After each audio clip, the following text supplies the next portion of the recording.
तो फिल्म की शुरुआत होती है और एक आवाज हमें कैनिबल्स के बारे में बताती है। ये एक ट्राइब था जो इंसानों का गोश्त खाया करते थे।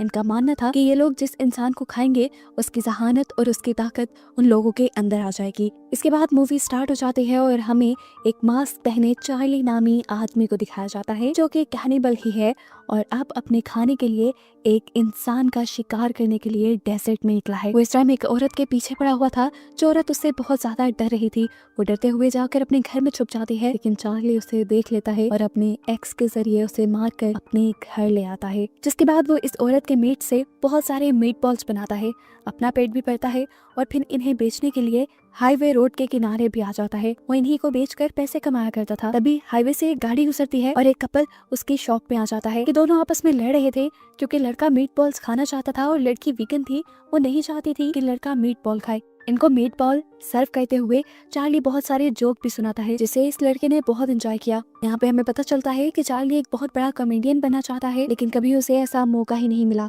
खैर, सामने वाला कपल अब जब जाने ही वाले थे तो अचानक से चार्ली ने पीछे से अपनी एक्स घुमाकर उस आदमी के ऊपर वार किया और उसे वहीं मार दिया। ये देखकर वो लड़की बहुत ज्यादा डर गई। वो अपनी जान बचाने के लिए भागी और लकीली उसे सड़क पर एक गाड़ी भी मिल गई।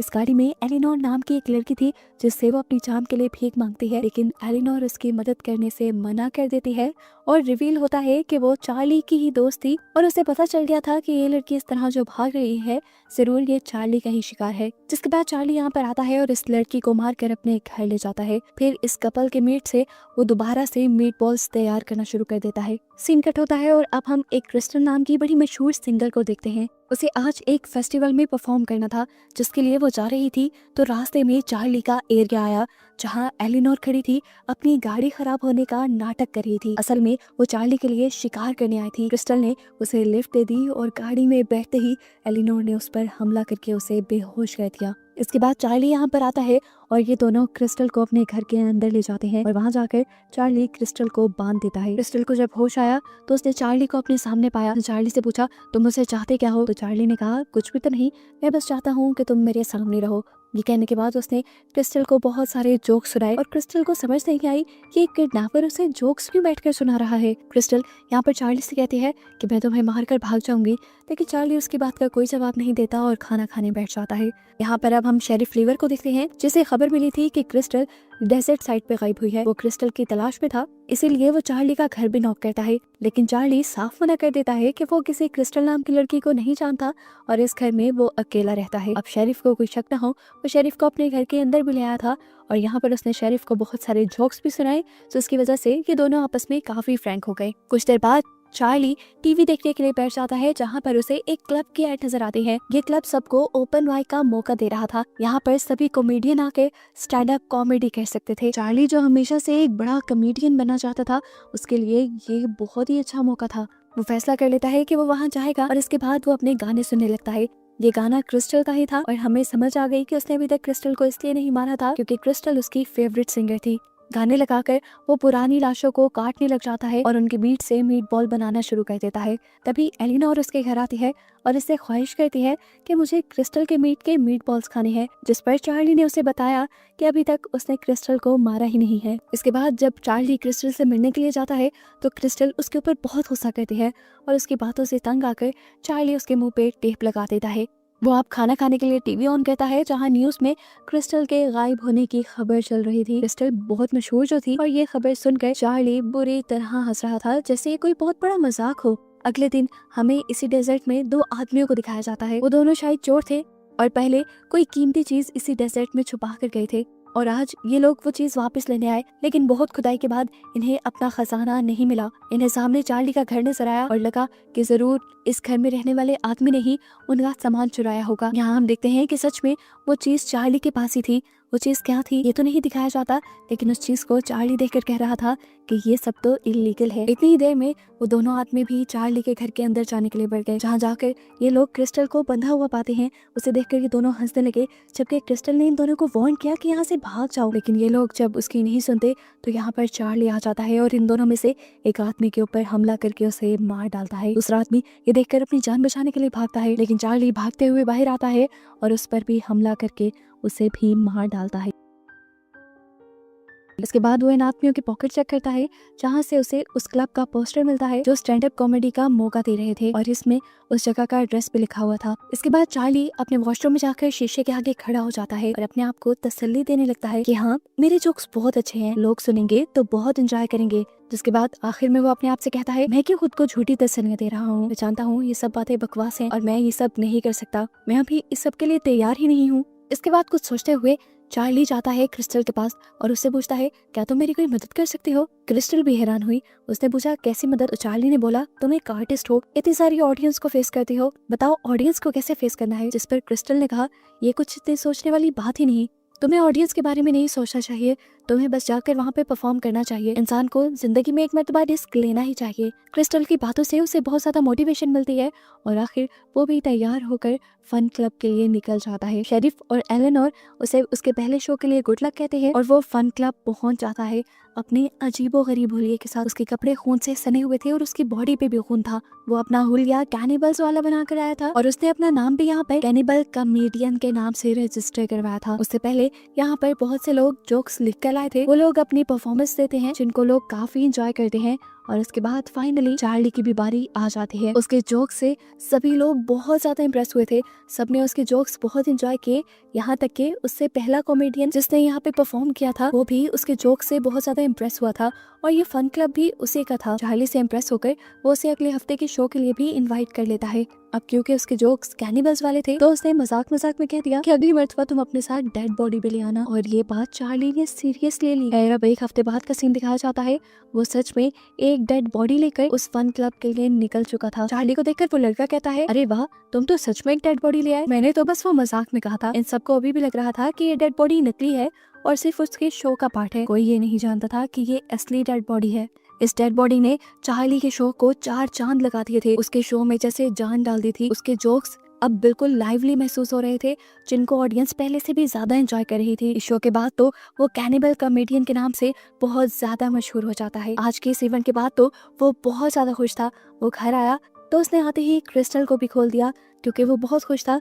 वो ये खुशी किसी के साथ सेलिब्रेट करना चाहता था, इसलिए उसने क्रिस्टल को अपने साथ खाने के लिए इनवाइट कर लिया। क्रिस्टल जानती थी कि इस टाइम वो इंसानों का गोश्त खा रही है पार्टी के नाम पर, लेकिन उसके पास कोई दूसरी चॉइस भी नहीं थी। भूख मारने के लिए उसे ये खाना पड़ता है। खैर, खाना खाने के बाद उसने दोबारा क्रिस्टल को बांध दिया और अपने नए शो की तैयारी करने लगा। अगले हफ्ते भी वो बहुत ज्यादा एक्साइटेड होकर शो में आया, लेकिन आज की ऑडियंस बहुत ज्यादा बकवास थी। वो हर कॉमेडियन की बेइज्जती कर रहे थे और उनके जोक पे कह रहे थे नॉट फनी। उन्हें देखकर बहुत ज्यादा चार्ली को गुस्सा आया और उसका गुस्सा तब बढ़ गया जब उसकी साथ बैठी कॉमेडियन रोने लगी, ये कहते हुए कि इन्होंने मुझे सही से परफॉर्म भी नहीं करने दिया। अब जब चार्ली की बारी आती है, वो आदमी अपनी हरकतें जारी रखता है, उसके जोक्स को नॉट फनी कहता है और फिर उसके कैनिबल नाम को चिढ़ाने लगता है। उसे कहता है, कैनिबल, मुझे खा जाओ। ये बात सुन के तो चार्ली के गुस्से की इंतहा नहीं रहती। फिर क्या था, थोड़ी देर बाद सच में कैनिबल ने यानी चार्ली ने उसे मार डाला और अब वो उसे भी खा जाएगा।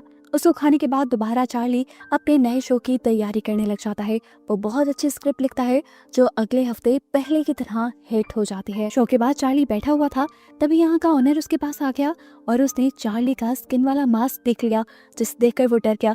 उसने चार्ली से पूछा, ये क्या है? तो चार्ली ने उसे झूठ बोल दिया कि ये नकली है और इसे मैंने खुद बनाया है। अब सब लोगों का चार्ली में इंटरेस्ट बनने लगा था। वो भी चार्ली से चार्ली के बारे में पूछने लगा, जैसा कि वो कहाँ से है, कहाँ रहता है। तो चार्ली ने बता दिया कि वो डेजर्ट रोड पे रहता है। ये सुनकर उसने कहा, अच्छा बुरा मत बनाना, वैसे मैंने सुना है कि वहाँ पर कैनिबल्स रहते हैं। खैर, इस बात को नॉर्मलाइज करने के लिए वो चार्ली से पूछता है, तुम ये कैनिबल्स वाले जोक लाते कहाँ से हो? जिस पर चार्ली ने कहा, मुझे बनाने की जरूरत नहीं पड़ती क्योंकि मैं खुद कैनिबल्स वाली लाइफ जीता हूँ। ये सुनकर वो हंसने लग जाता है और चार्ली से कहता है, यार तुम भी कमाल के हो। वो अभी चार्ली की कैनिबल वाली बातों को सीरियस नहीं ले रहा था। उसे लग रहा था कि चार्ली अभी भी मजाक ही कर रहा है। खैर, अब जितना लोग चार्ली को पसंद करने लगे थे, वो उससे थोड़ा जेलस भी होने लगा था क्योंकि वो खुद एक कॉमेडियन था और उसने अपना ये फन क्लब बनाया था। लेकिन यहाँ पर अब उससे ज्यादा लोग चार्ली को पसंद करने लगे थे। अगले दिन हमें चार्ली को घर पे दिखाया जाता है, जहाँ पे उसके पास एलेनोर आती है और उससे पूछती है, तुम आजकल मीटबॉल सेल क्यों नहीं कर रहे? जिस पर चार्ली बताता है कि मैंने ये काम छोड़ दिया है, मैं वो काम मजबूरी में करता था। लेकिन अब मैं क्योंकि एक कॉमेडियन बन गया हूँ तो मुझे इस काम की ज़रूरत ही नहीं। खैर अगले हफ्ते जब चार्ली फन क्लब में जाता है तो उसे पता चलता है कि सारे शो पहले से ही बुक हो चुके हैं और उसके लिए कोई सीट नहीं थी। ये देखकर वो बहुत ज़्यादा परेशान हो गया। ये उसके साथ एक मर्तबा नहीं होता बल्कि कई मर्तबा होता है कि जब भी वो परफॉर्म करने आता है तो सीट्स पहले ही बुक हो चुकी होती हैं। इस चीज़ से वो इतना परेशान था। शेरिफ जब उसके घर आया मीट बॉल्स खाने के लिए तो उसने भी अपनी यही परेशानी बताई। तो शेरिफ ने कहा कोई बात नहीं, तुम्हें शो मिल जाएंगे, तुम्हें शो तुम्हारे जोक्स की वजह से मिलते हैं जो बहुत अच्छे हैं, मुझे तो हर मर्तबा हंसी आती है। खैर वो अगले दिन फन क्लब आता है और ऑनर से फाइनली ये पूछ ही रहता है कि तुम मुझे शो दे क्यों नहीं रहे। और ऑनर भी उसे सच बता देता है कि तुम्हारे कैनिवल वाले जोक बहुत ज्यादा पुराने हो गए हैं, लोग अब उन्हें पसंद नहीं करते, इसलिए तुम्हारी सीट हमेशा किसी और को मिल जाती है। ये बातें सुनकर उसको बहुत ज्यादा गुस्सा आ गया था। वो आकर ये सारा गुस्सा क्रिस्टल पे उतारता है और उसे कहता है मुझे तुम्हारी बात सुननी ही नहीं चाहिए थी, तुम्हारी बात सुनकर मैं वहाँ पे क्या, लेकिन देखो क्या किया, लोगों ने अब मुझे पसंद करना बंद कर दिया है। चार्ली इतना डिसहार्ट हो गया था कि वो क्रिस्टल से कहता है मैं नाकाम हूँ, मुझे मर जाना चाहिए। लेकिन क्रिस्टल यहाँ दोबारा उसे हौसला देती है कि नहीं, तुम्हारे जोक्स काफी अच्छे हैं। और ये बात सच भी थी। हमें पता चला वो ऑनर असल में चार्ली के ही जोक्स को कॉपी करके एक बड़ा शो परफॉर्म करने की तैयारी कर रहा था। उसका दोस्त उसे ऐसा करने से मना करता है लेकिन कैरी उसे ये कहते हुए चुप करवा देता है कि तुम मेरे असिस्टेंट हो और यहाँ पे वही होगा जो मैं कहूँगा। वो अब चार्ली वाला कैनिबल वाला हुलिया बनाकर चार्ली के ही जोक्स परफॉर्म करने की कोशिश करता है। हम देखते हैं कि आज के शो में शेरिफ भी आया हुआ था जो उस लड़के को देखकर पहचान जाता है कि उसने चार्ली वाला हुलिया बनाया है और वो चार्ली के ही जोक सुना रहा है, क्योंकि ये सारे जोक चार्ली पहले उसे सुना चुका था। इसी चीज की खबर उसने जल्दी से फोन करके चार्ली को दे दी। ये बात सुनकर अब चार्ली के भी गुस्से की दहा नहीं रहती। वो लड़का अब अपने इस बड़े से शो के लिए एक एड भी रिकॉर्ड करने लग जाता है। पता चलता है कि वो अपना ग्रैंड शो भी प्लान कर रहा था कहीं और नहीं बल्कि डेजर्ट रोड पे, जो कैनिबल रोड के नाम से भी मशहूर था, यानी चार्ली के घर के आसपास। अब चार्ली तो हुआ गुस्से से पागल, बदले की आग उसमें जल गई और वो अपना बदला कैसे लेता है ये भी हम देख चुके हैं। रात में वो लड़का जैसे ही अपने क्लब से बाहर निकलता है अपने घर जाने के लिए तो चार्ली उसके पीछे पड़ जाता है, एकदम से उसके ऊपर हमला करता है और उसके पाँव जख्मी करते हुए उसे पकड़कर घर ले आता है। चार्ली का घर देखकर ये आदमी हैरान परेशान रह जाता है क्योंकि वहाँ पे डेड बॉडीज रखी हुई थी। उसने चार्ली से कहा मैं तो तुम्हारी बातों को सीरियस लेता ही नहीं था, लेकिन तुम तो सच में कैनिबल निकले। वो अब चार्ली से अपनी जान की भीख मांगने लगता है और कहता है कि मैं तुम्हें अपना फन क्लब देने के लिए भी तैयार हूँ। चार्ली का ये पॉइंट था ही नहीं। चार्ली ने उससे पूछा आखिर तुम मुझसे क्या चाहते हो, तुमने मुझे परफॉर्म करने क्यों नहीं दिया। तो उसने बताया कि मैं एक बहुत मशहूर कॉमेडियन था, लेकिन तुम्हारे आने के बाद से लोगों ने मेरे शो देखना बंद कर दिया, इसीलिए मैंने तुम्हारा आइडिया चुराने का फैसला किया और तुम्हारे कैनिबल जोक्स को कॉपी करने का डिसाइड किया, जिससे मुझे अच्छी कवरेज मिलती और मेरी रेपुटेशन अच्छी हो जाती। तुम्हें तो ज्यादा लोग जानते भी नहीं, कोई मुझ पर कॉपी करने का इल्जाम भी ना लगाता। चार्ली अभी परेशानी बैठा था कि पीछे से हमें दिखाया गया कि क्रिस्टल ने अपने आप को छुड़वा लिया और मौका देखते ही चार्ली के ऊपर हमला करके वो यहाँ से भाग गई। यहाँ से जाने से पहले उसने बहुत सी चीजें रिकॉर्ड की हुई थी एक टेप में, जो फिर थोड़ी देर बाद चार्ली ने सुनी। क्रिस्टल ने कहा था मैंने कहा था ना कि मैं तुम्हें मारकर भाग जाऊंगी, देखो मैं भाग गई। हम देखते हैं कि क्रिस्टल वहीं पर आई थी जहाँ पर चार्ली जोक्स परफॉर्म करता था और अब वो जोक परफॉर्म करने लगी थी। ऐसा भी मुमकिन था कि क्रिस्टल भी एक कैनिबल हो। इसी शो को देखने के लिए यहाँ एलिनोर भी आई हुई थी और चार्ली के घर पे हम देखते हैं कि शेरिफ भी आ गया था, जिससे वो लड़का अपनी जान की भीख मांगता है, लेकिन शेरिफ उसकी मदद नहीं करता, यानी वो भी चार्ली का साथ देता है। वो वीकेंड पे चार्ली उस आदमी को मार देता है और कहानी यहीं पर खत्म हो जाती है, इस बात को बताते हुए कि इस मूवी का नेक्स्ट सीक्वल भी जल्दी आएगा।